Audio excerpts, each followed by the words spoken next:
রান্নাঘরে সব লোককে স্বাগত জানাই। দেখো আমার উনুন ধরানো কাজ শুরু হয়েছে। কেনি কত আজ একটা সুন্দর জিনিস রান্না হবে, যেটা হলো এই যে নিম পাতা ভাজা। সেটা আবার কার সঙ্গে হবে? এই যে আলুর সাথে ভাজা হবে। এখন তো সব লোক জানো নিম পাতা হয়েছে মানে নিম পাতা ভাজা সব লোকের ঘরেই হবে। তো বেগুন দিয়েও ভাজা যায়, আলু দিয়েও ভাজা যায়। এই আলুটা ছোট ছোট যে আলুগুলা, সেগুলোকে আমি গোল গোল করে কাটছি, খোসা ছাড়াইনি। এই যে গোল গোল করে কাটছি, এই আলুর সাথে এই নিম পাতা ভাজা হবে। তো চলো রেসিপিটা দেখতে রো। আর উনান ধরেছি, এবার আমি কড়াটা বসাই। দেখো কড়া কিন্তু গরম হয়েছে, এবার দিয়ে দিই তেল। আর নিম পাতা মানে একটু বেশি তেল লাগে, কিন্তু আমি বেশি তেল দিবানি, হালকা জ্বালানি ভাজবা। তো দেখো তেলটা একটু গরম হইতে রো, তারপর দেখাই দিই। তেলটা কিন্তু গরম হয়েছে। এবার যে লঙ্কাগুলোকে লাল করে ভাজতে হবে। ভাজা হোক।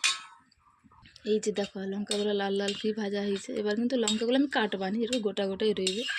চারধারে একটু তেলটা ছড়িয়ে। বাস এবার এই যে নিম পাতাগুলা, এই যে অনেকটাই নিম পাতা, কিন্তু সব লোকের ঘরে অতটুকু নিম পাতা দেয়, কিন্তু না, আমার ঘরে একটু নিম পাতা বেশি পছন্দ করে, সেই জন্য আমি বেশি করেই দিই। বাড়ির জন্য একটু অল্প তুলে রাখবা, আর অল্প একটু আলু ভাজাই দেওয়া হবে। এই যে আমি কিন্তু নিম পাতাগুলো কাটিয়ে নিই, গোটাগুলো পরিষ্কার করে বাছিয়ে নিচ্ছি, ধুয়ে করে দিই রাখছি।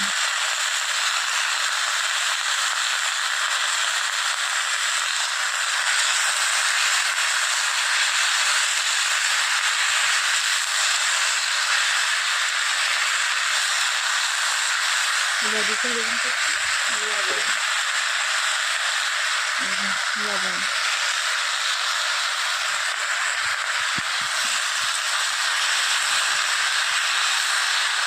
কেউ চাইলে হলুদ দিতে পারে, আবার হলুদ নাইও দিতে পারে, কিন্তু আমি একটু হলুদ দিলাম। শাক সবজি মানে একটু হলুদ দেওয়া দরকার, আমি কিন্তু একটু হলুদ দিলাম। বেশি না হলেও অল্প করে একটু হলুদ দিলাম।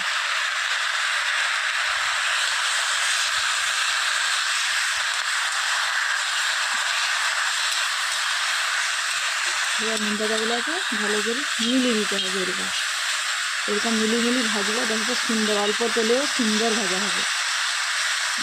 হয়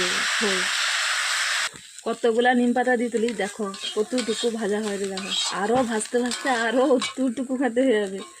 দেখো আমি ভাবছিলি আলাদাভাবে একটু উঠিয়ে রাখবো, কিন্তু হবে না, সবগুলাই দিতে হবে আলুর সাথে, কারণ আলুটাও অনেকটা আলু ভাজা হয় রে। এই যে দেখো এইভাবে মিলি ভাজলে অল্প তেলেও ভাজা যাবে, একটু সময় লাগবে, কিন্তু অল্প তেলে ভাজা যাবে সুন্দর। একটু সময় দিয়ে ভাজবো, সুন্দর লাগে।